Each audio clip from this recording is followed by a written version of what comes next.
Now, dear students, chapter number 10, Light, Reflection and Refraction, class 10th.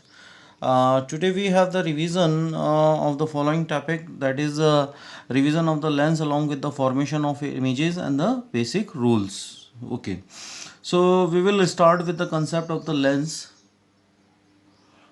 So earlier we have already discussed, but further we are just repeating the same thing, that a lens is a portion of a transparent refracting materials which at least bounded by the two surfaces. And what is one of the basic difference between the lens and the mirror? Lens produces the refraction, where the mirrors produce the reflection. So already we have discussed the refraction.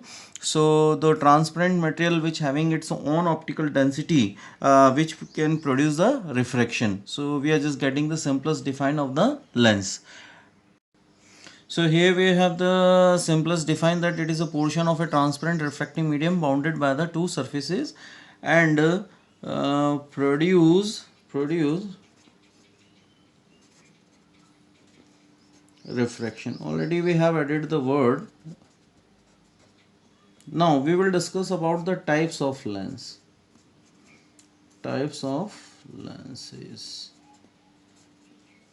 Okay. Now generally we have discussed the two types of the lenses already. Now first is the convex lens and second is a concave lens. Now we are just keeping the two refracting surfaces in this manner, and we are just putting the curvatures here, and we are just getting the that mean like this shape, this one kind of the shape, that is called the convex lens. Okay. Now physical appearance of the convex lens, it is the thick at the middle and thin at the edges. Thin at the edges. Okay, so this is the physical appearance of a convex lens. Now convex lens. Now we are just talking about the concave lens. So we are just keeping the surfaces like this. So we are just getting the this kind of the shape. Now the two refracting surfaces are available in this manner. So we are just putting the curvatures here like this, and we are just getting the this the kind of the shape we have. Okay, so the physical appearance of the concave lens is that it is a thin at the middle and thick at the edges. Thick at the edges. So this is the kind of the representation of the types of the lenses we have. Okay, now we will discuss the basic portions whenever we are just that mean taking the lenses. So we have taken the effective refracting surface area, that is called the first that term which we are which is related to the lens, that is linear aperture. So the effective refracting surface area through which the lens can produce the refraction is called the linear aperture. Okay. So second one is that the optical center.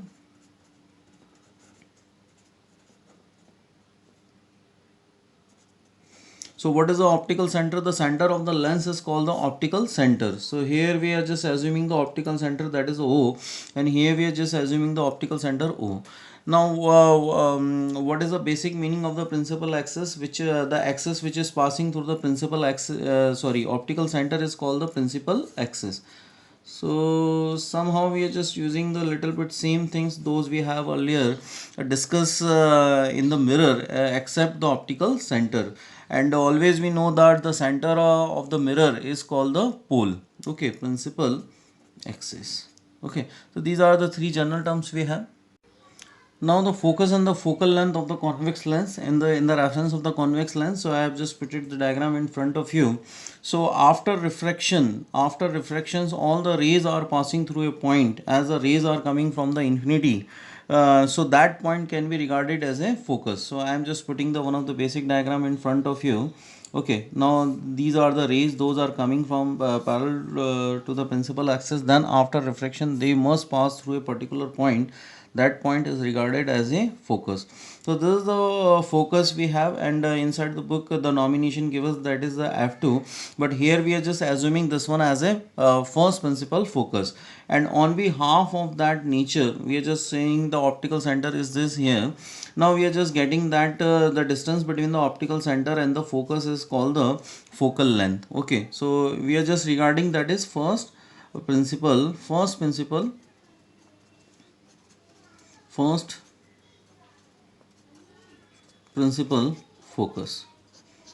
And then somehow we are just getting the next focus, so at the same distance, up to same distance from like OF2, up to same distance we are just getting the next focus, that is called the 2F2. Okay, so this is the first principle focus we have, and someone is asking that what about the second principle focus. So always we are giving the validity to the first principle focus, and on behalf of that the convex lens having the focal length, that is called the positive. Okay, now we are just finding the second principle focus, so we are just taking the source on a particular point, and if we are just saying that the rays are going that mean striking that mean to the refracting surface, and then after refraction they are just parallel to the principal axis, so that point regarding regarded as a, this one is a scenario we have. So this is the situation, then after refraction the rays are parallel to the principal axis, so this is called the second principal focus, and we are just saying that is f1. Okay, this is the f1, and we are just getting the another focus that at the same length, that is 2f1. so here we are just representing the focus in the right hand side as well as in the left hand side also. Okay, and always we should learn about that we are just giving the validity of the focal length for the convex lens, that is positive. Now we are just defining the focus in the reference of the concave lens. So we are just assuming the rays are coming parallel to the principal axis. Then after refraction, they seems to be coming from a particular point, and that point can be regarded as a focus. Okay, so here we are just assuming the reference of the focus, that is by the naming, that is called the f1, and somehow we are just representing the another focus, that is 2f1. Okay, so this is the first principle focus we have, and focal length, that is distance between the optical center and the focus, is called the focal length. So we are just assuming the focal length of the concave lens, that is negative.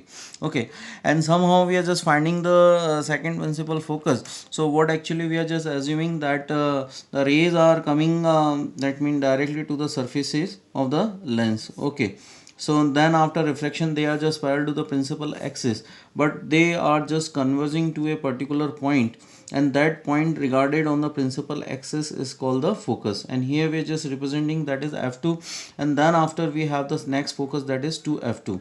so always we are just giving the validity to the first principal focus to the concave lens. Okay, so this is the basic concept of the focus and the focal length. Here we have to be notice the two important thing: the focal length of the convex lens is the positive, and the focal length of the concave lens is the negative. Okay, because we are assuming the focus of a convex lens in the right hand side of the optical center, and here we are just assuming the focus of a concave lens in the left hand side of the optical center. So these are the general representations we have. Now here we are just using the three basic rules to draw the images by the help of the both the lenses. Okay, so I am just representing only the one lens here. As the rays are coming parallel to the principal axis, then after refraction they must pass through a point, that is called the focus. Okay, so this is the first rule we have, and if the rays are passing through a particular point, that can be regarded as a focus, so after refraction they must be parallel to the principal axis. Okay, this is the optical center we have. Now the rays are passing directly to the optical center, so the equal and the opposite refraction is there, so they are just going undeviate here. Okay, so same rule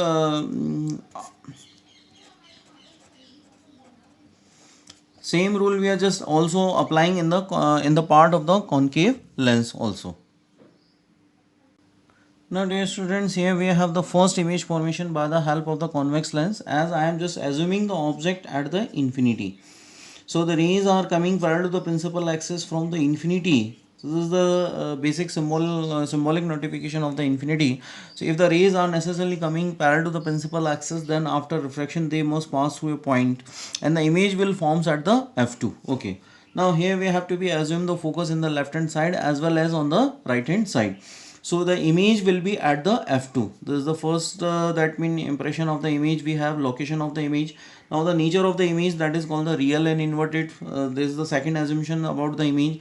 Now what is the size of the image? That is called the point size image we will get here by this reference. Okay. Now we are just assuming the second position, that is u, that mean object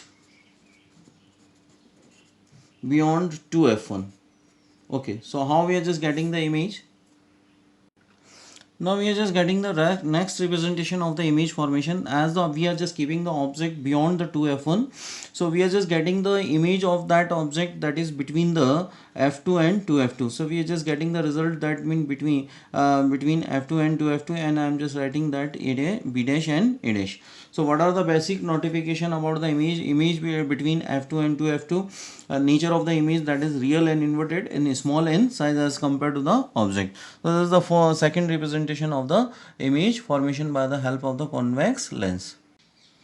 Now we will discuss the image formation as we are just taking the object at the 2f1. Okay, so we will get the same size of the image at the 2f2, or so the first notification v at the 2f2, second notification that is real and inverted, and third notification about the image, that is image having the same size as the object. Okay, so this is the image formation by the help of the, that means convex lens at the u which lies at the 2f1. Now we are talking about the image formation when the object lies between the two f1 and f1. So whenever we are just getting, so I am just making the representation that in AB, and this is called the B dash and A dash. Okay.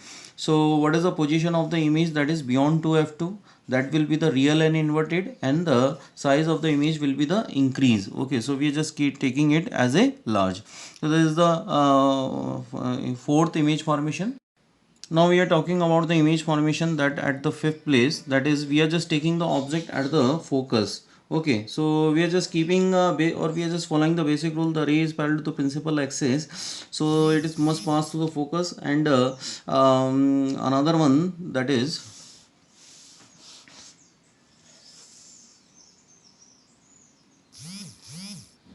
now in the fifth portion little bit mistake is there, so I am just crossing it. Now further I am just representing the image formation at the place whenever we are just taking the object at the f1. So this one is the b and this one is the a, and the image will forms at the infinity, that is called the b dash and a dash. Okay, so highly enlarged will image forms here, and we are just getting the specification about the image formation. So these are the some basic assumptions about the image formation. That means v at the infinity, and the nature of the image will be the real and inverted, and it will forms in the highly enlarged manner. Okay, so this is the fifth that mean condition in which we are just taking the object at the f1, and here in all the image formations we are just following the basic rules. Okay, as a ray is parallel to the principal axis, so it must pass through the focus, so we are just assuming that mean f2 here, and one of the optical center is there. Okay, now we are just taking the object between the focus and the optical center. Now here we have the exception case in which we are just taking the object between the f1 and optical center. That means u which lies between f1 and o. So how we are just getting the specification about the image? First, that means v lies as same side of object. Okay, now next, virtual and erect formation of the image is there, and what is the that mean size, that is called the magnified. So dear students, it's one of the interesting case, and it is a simply case of the microscope, that is called the simple microscope scope will use the single lens, that is called the that mean case of the simple microscope. So these are the general representation of the image formation by the help of the convex lens. Now we are just getting the image formation by the help of the concave lens, and we are just assuming the object at the infinity. So whenever the rays are parallel to the principal axis, so the rays are refracted, but they are seems to be coming from a particular point, that is called the f1. So the image will forms at the focus. Okay, that is called the f1, and this is the point size image, and the virtual impression is there. So the virtual and the erect image will form. So the basic notifications we have. Now students, we have the u on the principal axis, so we are just using the concept as the ray is parallel to the principal axis, then after refraction it will that mean refract, but it seems to be coming from a particular point, that is called the f1, and one of the rays passing directly through the optical center, which is undeviate.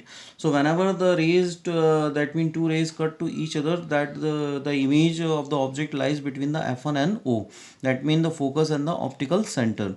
So what is the specification about the image, that is V between f1 and o. Okay, this is the first that mean information about the image. Second, that is image will be the virtual and erect, and the third point which we have, that is a small size image, a small size image. So these are the general formations of the image by the help of the convex and the concave lens. Now you have to be revise it very sincerely, and whenever you are just plotting the diagrams, so you must follow the basic pencil, rubber, and apply the proper arrow on the that mean lines, because we are just dealing with the concept of the ray. Okay, thank you and have a nice day. Just do the revision at the home for the coming days exam.